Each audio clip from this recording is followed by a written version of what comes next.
All right, guys, what's up? It's Jack, and welcome back to another video. So we are a day or a day and a half away from the full release of Splitgate 2, because we are currently in beta right now.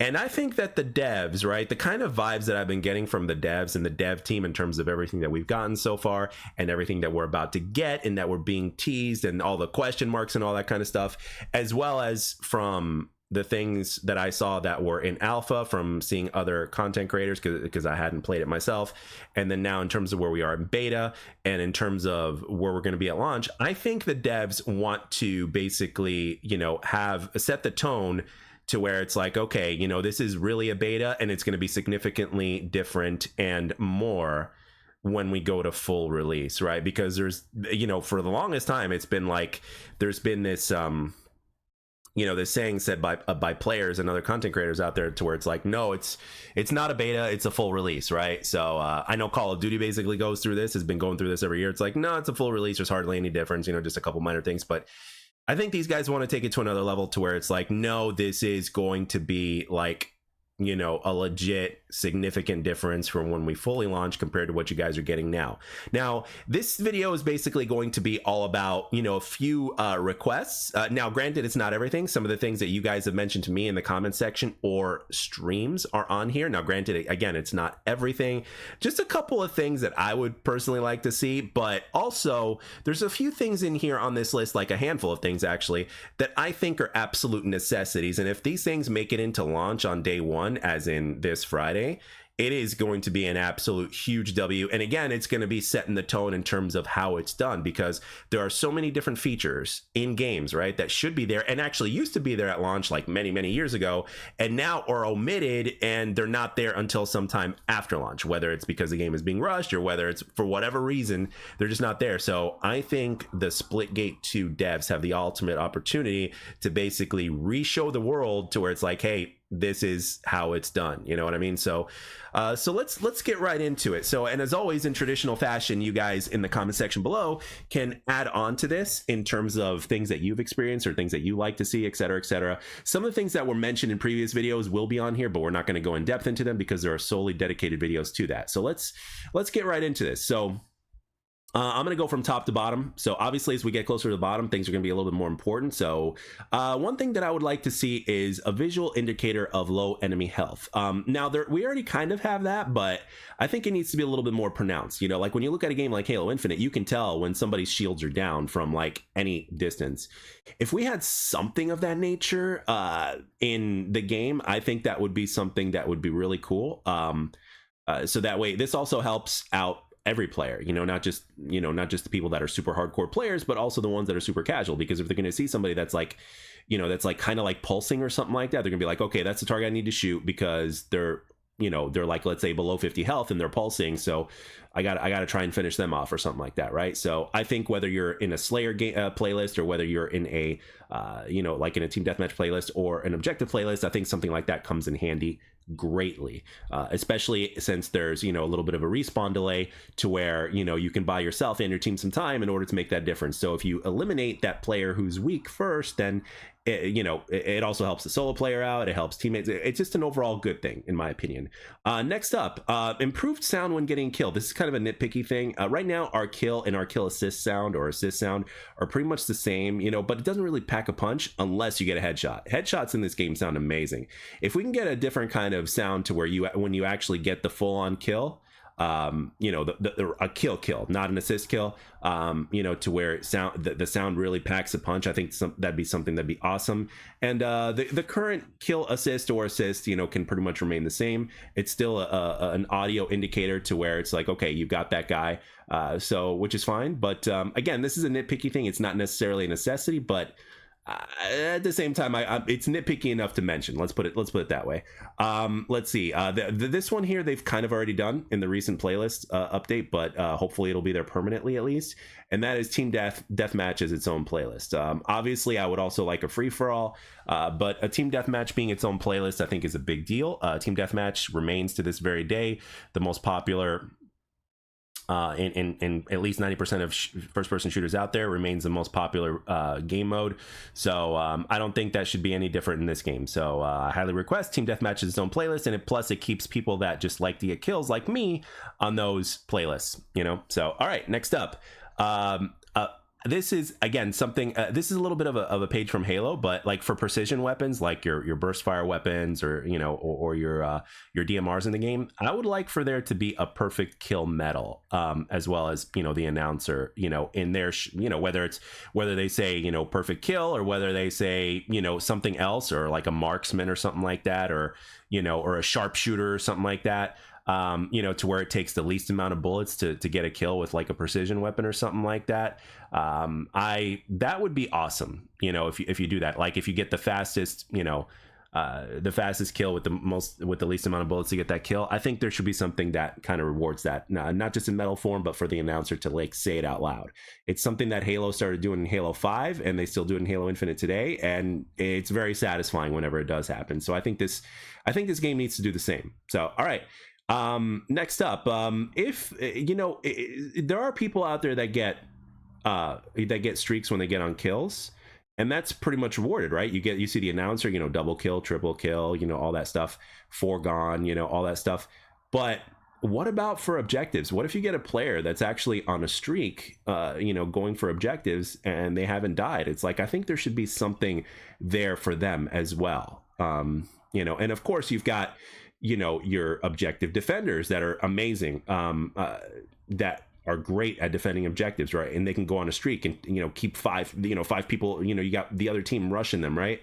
And then it's like they're taking out one guy after the other, so I think there needs to be something with that. So and of course bonuses and challenges to go with that, of course, or with all the things I just mentioned as well.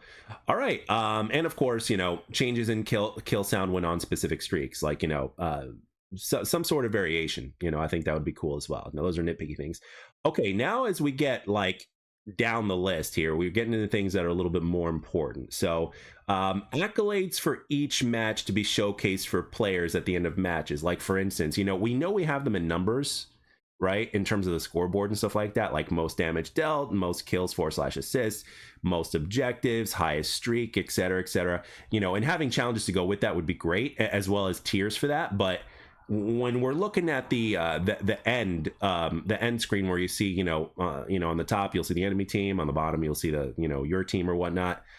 If there's some sort of accolade that is displayed to where, let's say somebody took the most objectives and stuff like that, it's a really good way to showcase that.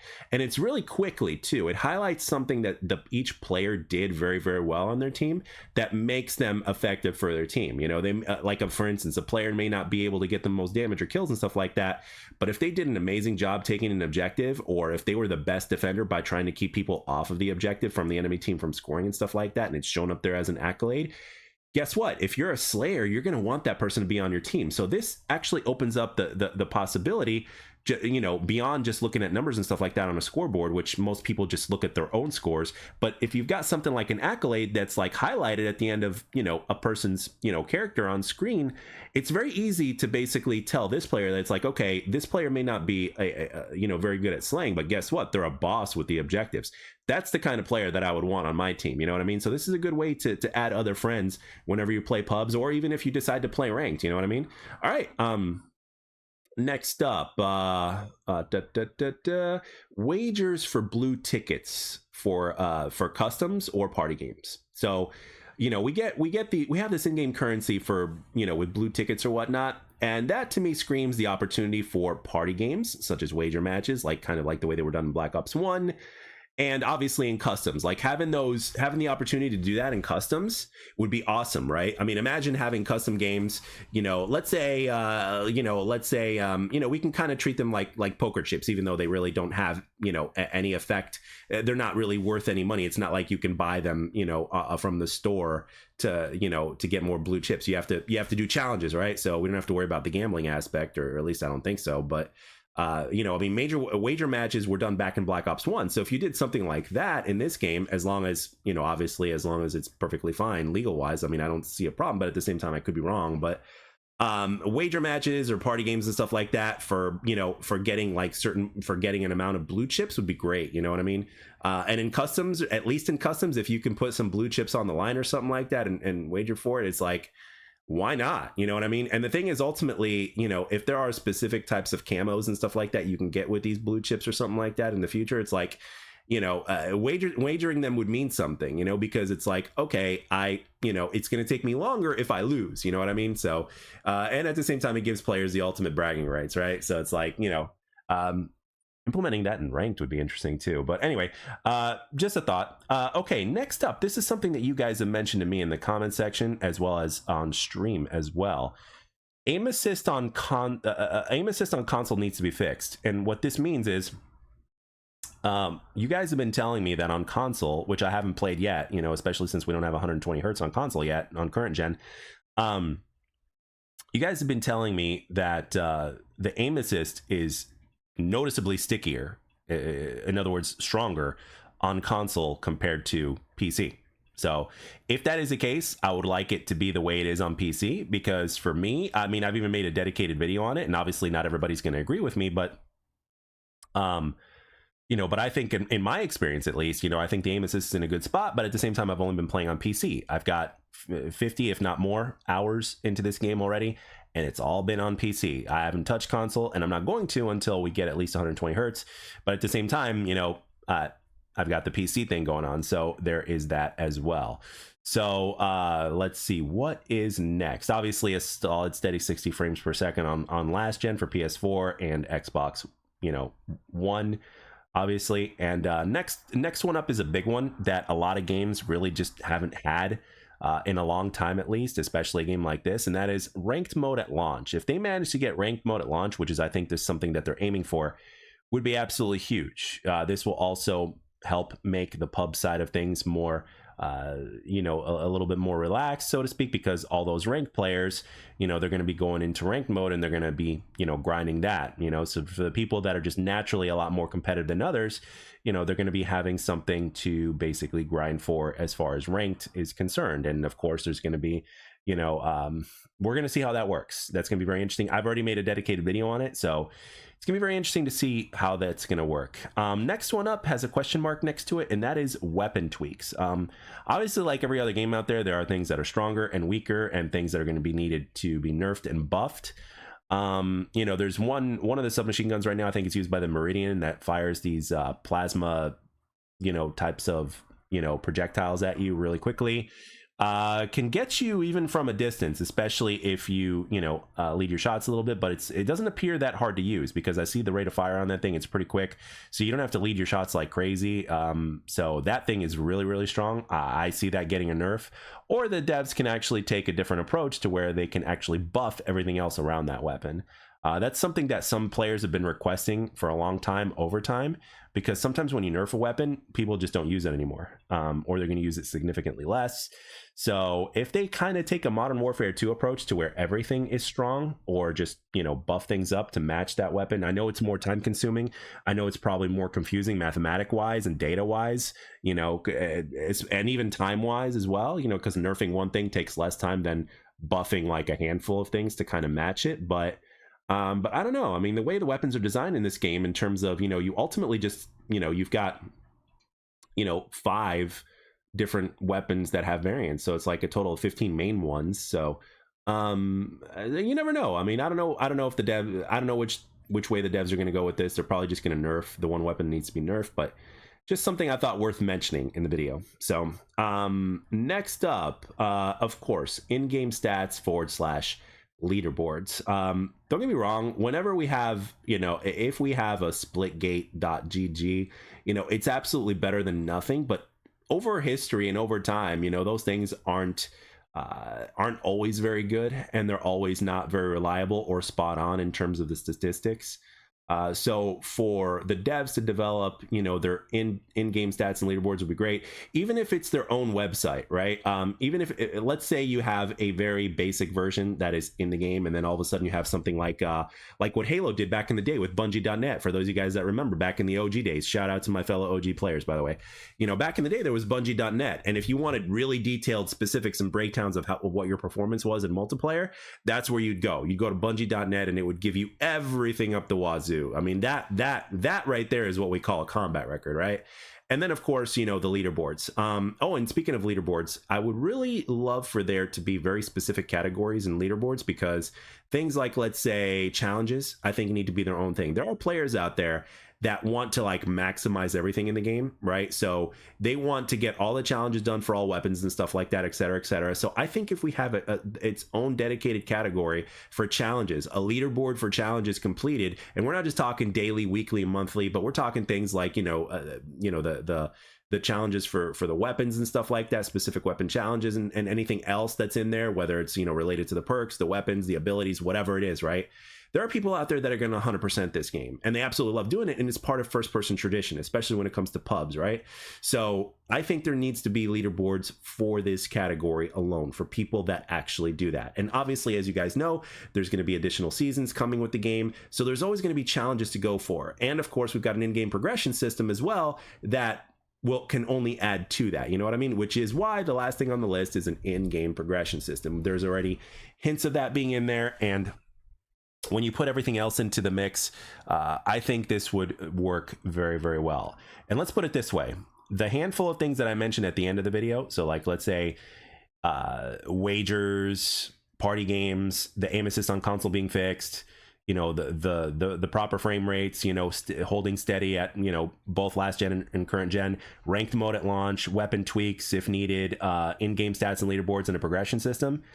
Those handful of things right there, which is basically like almost half of the list, believe it or not, if those things right there are at launch, which I believe most of them will be, and I wouldn't be surprised if the devs actually manage to get ranked mode, ready to go at launch, which would be awesome, I think we're in a very good spot. And I think the game would set the tone and turn heads more in its direction in terms of setting the example of what the standard would be, because that's what the standard used to be way back in the day. You would have ranked at launch, you would have all these features and stuff like that at launch, and there's been excuse after excuse after excuse as to why that's not happening anymore, which in my opinion, respectfully speaking, unless you're going through something that XDefiant went through, is is complete bullshit. You know what I mean? So if there are certain things that used to be at launch in a game, whether you paid for the game or not is irrelevant. At the end of the day, people are going to pay for a damn good product. And the thing is, if the product is lacking in sustenance and in features, people are not going to want to pay for it. Whether it's in the form of a battle pass, or whether it's in the form of, whatever it is that, keeps the thing going, whether it's free or not, people are not, we've been used to the standard before. So anyway, I just thought I'd mention that. So, at the end of the day, this game is in a really good spot. I think it's going to set the standard. I'm very impressed with what they've done so far. And I think we're actually going to see a damn significant difference from beta to full release. And I'm pretty sure that that's already been a big part of the discussion behind the scenes on the team, because the proof is in the pudding. And so far, they've done nothing but hit W after W after W. So I tip my hat to the devs. And I also want to congratulate them a little bit early on their game, on their vision coming to full fruition, and on their soon-to-be release of the game. And I, for one, am excited, and I haven't been this excited for a release of the game in a long time. And especially if these guys continue to do what they're doing, I am going to support the game as much as I possibly can, because, and I do mean financially, cosmetics mean nothing to me. But again, if these guys keep hitting W after W after W, I have absolutely no problem paying quote unquote full price every year, or even more often, for a game like this that offers so much more than so many of the other games out there. So anyway, with that being said, guys, that's all I got here for this video. Let me know down in the comment section what else needs to be added to this list. I'm sure some of the devs might be watching. And as always, I'd like to thank everybody for taking the time to watch and or listen. I hope you enjoyed the video, and I'll catch you guys on the next one.